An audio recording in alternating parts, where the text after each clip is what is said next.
The acceptance letter from MIT's computer science program lay crumpled on our kitchen table, my father's coffee mug leaving brown rings on my future. Worthless, he shouted, his face turning that dangerous shade of red-eyed groan to fear. 4 years studying computers when you could be following your brother into medical school? Are you trying to embarrass this family? My mother stood by the sink, wringing her dish towel like she wished it was my dreams. Elena, please. Think about our reputation. What will people say when they hear our daughter chose coding over medicine?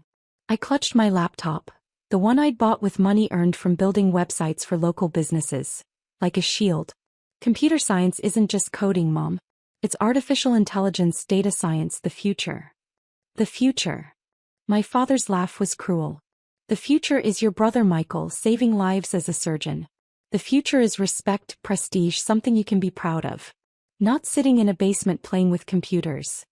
Michael, the golden child, watched from the doorway with that mix of pity and superiority he'd perfected over our childhood. That's right, Lena. It's not too late to apply to pre-med. I could put in a word at my school. I don't want to be a doctor, I said quietly but with steel in my voice. I want to build things, create things, change the world through technology. Change the world. My father threw his hands up. You sound like every other deluded teenager. You know what changes the world? Medicine. Surgery. Real science, not whatever this is. He grabbed the MIT letter, waving it like evidence in a trial. Full scholarship? Of course it's full scholarship. They're desperate for women in tech. It's not because you're special, Elena. It's because they need to fill quotas. That hurt. I'd spent years teaching myself programming, building increasingly complex systems, winning national competitions. But in this house, nothing mattered except the path they'd chosen. I'm going, I stated, surprising myself with my firmness. I've already accepted. The silence that followed was deafening. Then my father stood up slowly, his voice dropping to that quiet tone that was worse than yelling. If you choose this worthless degree over medicine, don't expect any support from us. Not a penny. Robert, my mother gasped, but she didn't disagree. Fine.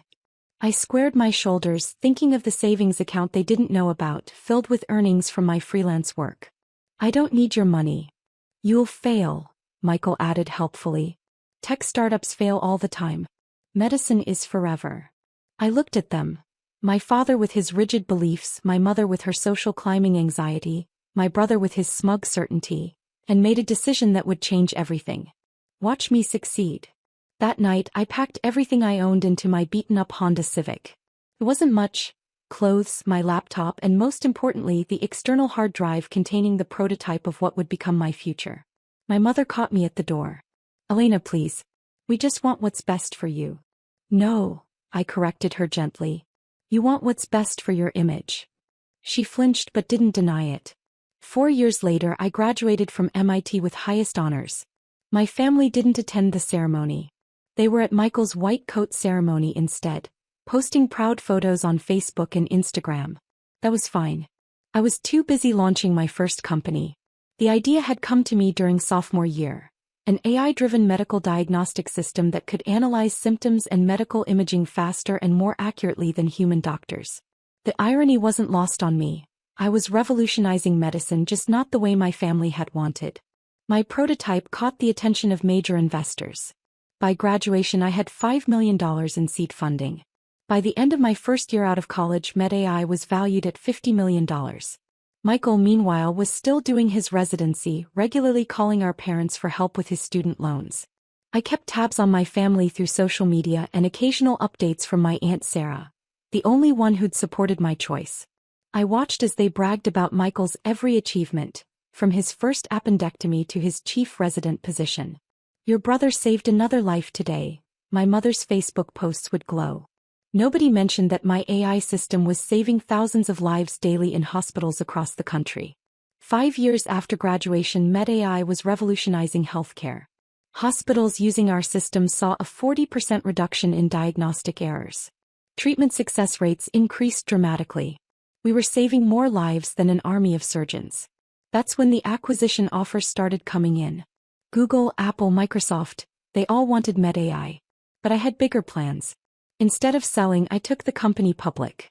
The IPO made headlines. MIT grads AI company valued at $4 billion. My face was on CNBC, Forbes, Bloomberg. The tech world couldn't stop talking about the 26-year-old woman revolutionizing medical diagnostics. My parents didn't call. Michael did though. Not to congratulate me, but to complain that the hospital where he worked was forcing doctors to use MedAI's system. It's replacing doctors' judgment with computers, he protested. This isn't real medicine. I let him rant, thinking about the thousands of lives our system had saved, including cases where it had caught conditions human doctors had missed. 10 years after that kitchen table confrontation, MedAI was the global leader in medical AI. We'd expanded beyond diagnostics into treatment planning, drug development, and medical research. The company was worth over $20 billion. That's when MIT called. We'd like to discuss a significant donation, the Dean of Engineering said. And perhaps naming rights to our new AI and medical technology building. I thought about that crumpled acceptance letter. About my father's coffee stains on my dreams. About every dismissive comment and missed graduation. I'm listening, I said. The negotiations were quick. A $50 million donation, the largest in the department's history. In return, the new building would be named the Elena Chin Center for AI and Medical Innovation.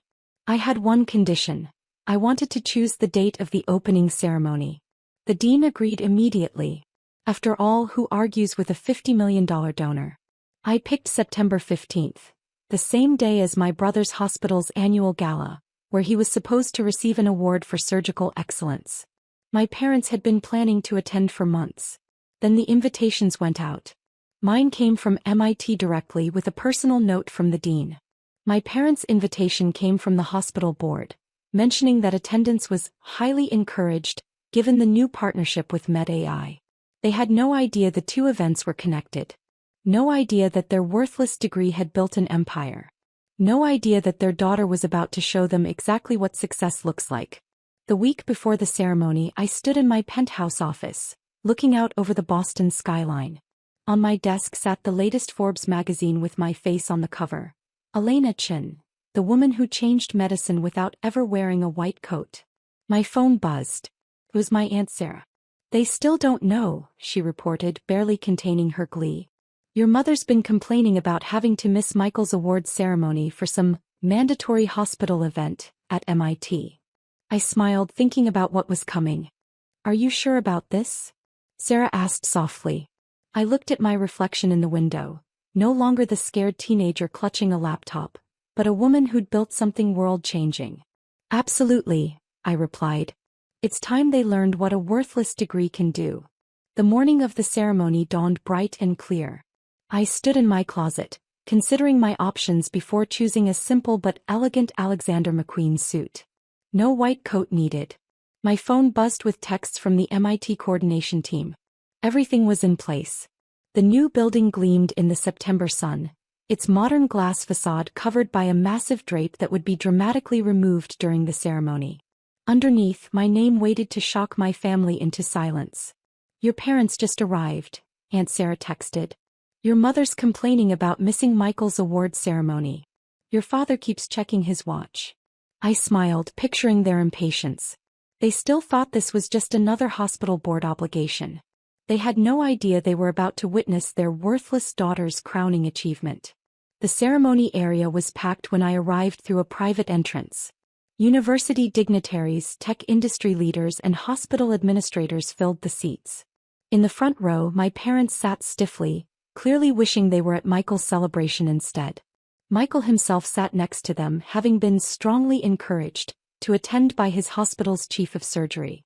He was fiddling with his phone, probably drafting his unused acceptance speech for the award ceremony he'd had to skip. The Dean of Engineering approached the podium. Today we celebrate not just a building but a vision. A vision that began in these very halls, when a young student dared to imagine a different future for medicine. My mother was checking her watch now. My father stared straight ahead, his face set in its usual disapproving frown. This student went on to revolutionize healthcare through artificial intelligence, the dean continued. Her company, MedAI, has saved countless lives and transformed medical diagnosis forever. I saw the moment my father's frown shifted to confusion. Michael's head snapped up from his phone. But perhaps most importantly, she proved that innovation in medicine isn't limited to those wearing white coats. That saving lives can come from unexpected directions, from those brave enough to forge new paths. My mother's face had gone pale. She gripped my father's arm. Ladies and gentlemen, please welcome our generous donor, MIT graduate and founder of MedAI, Elena Chin. The applause was deafening, but I heard nothing except my father's sharp intake of breath as I walked onto the stage. No, I heard Michael whisper. It can't be. I approached the podium, my heels clicking against the marble. Every eye was on me, but I only saw my family's shocked faces.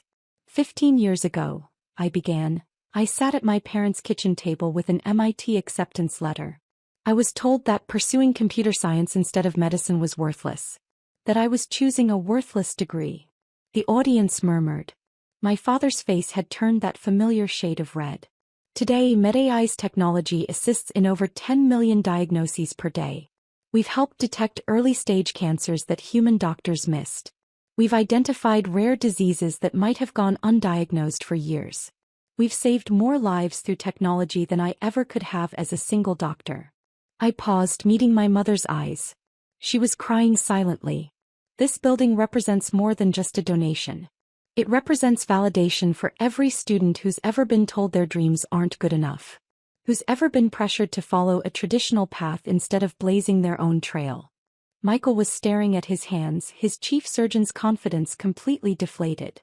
The Elena Chin Center for AI and Medical Innovation will be a place where technology and medicine work together.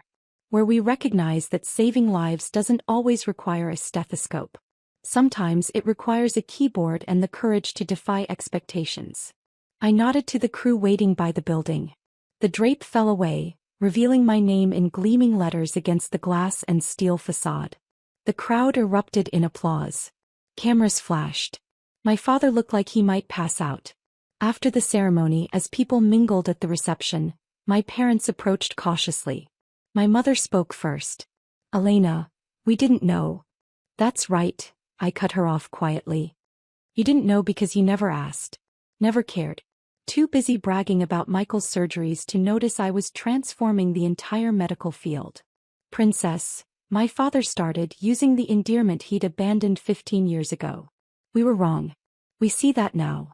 Now. I laughed softly. Now that my name is on a building? Now that I'm worth billions? Now that the medical community considers me a pioneer? How convenient. Michael stepped forward. The MedAI system, it's actually amazing. I use it every day. It's saved so many of my patients. I know, I replied. I get the usage reports. Interesting how you never mentioned that in your rants about real medicine versus computers. Elena, please, my mother pleaded. Can't we start over? We're still family.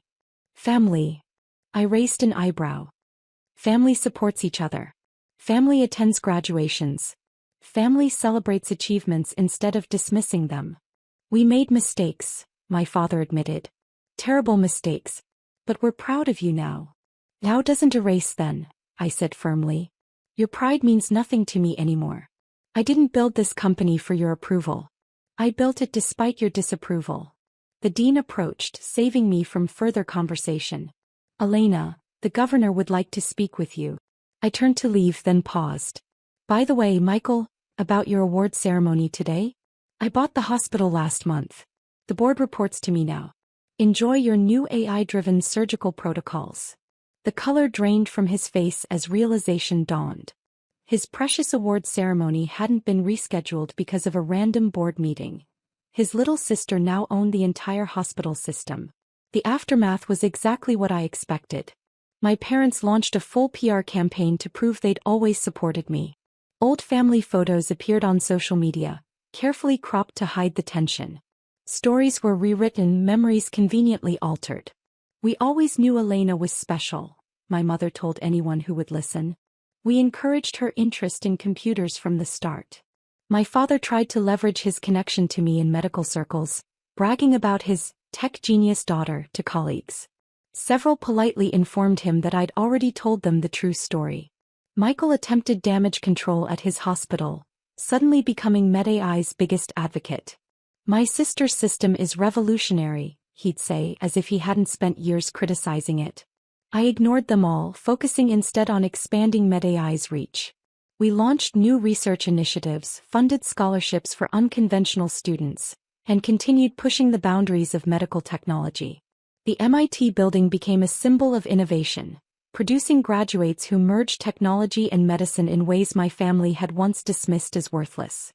I made sure every scholarship recipient knew the story behind the building's name. A year after the ceremony, my mother tried one last time to reconcile. She sent an email. "Darling, we miss you. Your father's heart hasn't been the same since that day. Can't we heal as a family?" I forwarded her email to my assistant with a simple reply. Run it through MedAI's diagnostic system. Apparently, guilt can manifest as heart problems. 2 years later, I received an invitation to Michael's Hospital's 10th anniversary gala. The invitation highlighted their cutting-edge AI integration and partnership with MedAI's visionary founder. I sent back a brief response. Ms. Chin appreciates the invitation but must decline. However, she's pleased to hear that the hospital is finally recognizing the value of a worthless degree. Last week, I approved plans for another building at MIT, the Chin Innovation Fellowship Center. It will provide resources and support for students pursuing unconventional paths in medicine and technology. The plaque at the entrance will read, "For every student who's been told their dreams are worthless, your vision is priceless." My family wasn't invited to that groundbreaking ceremony. Sometimes the best revenge isn't proving people wrong. It's succeeding so magnificently that their opinion becomes irrelevant. My name isn't just on a building. It's on research papers, medical breakthroughs, and patents that are changing the world. And that's worth more than any medical degree. Yesterday, I received another set of usage statistics. MedAI had helped diagnose over 100 million patients this year alone. Each diagnosis represented a life potentially saved or improved, not by a single doctor in a white coat, but by a worthless computer science degree and the determination to prove everyone wrong. I had my assistant forward the stats to my family with a simple note. Still worthless. They didn't reply. They didn't need to. The building with my name on it speaks volumes more than they ever could.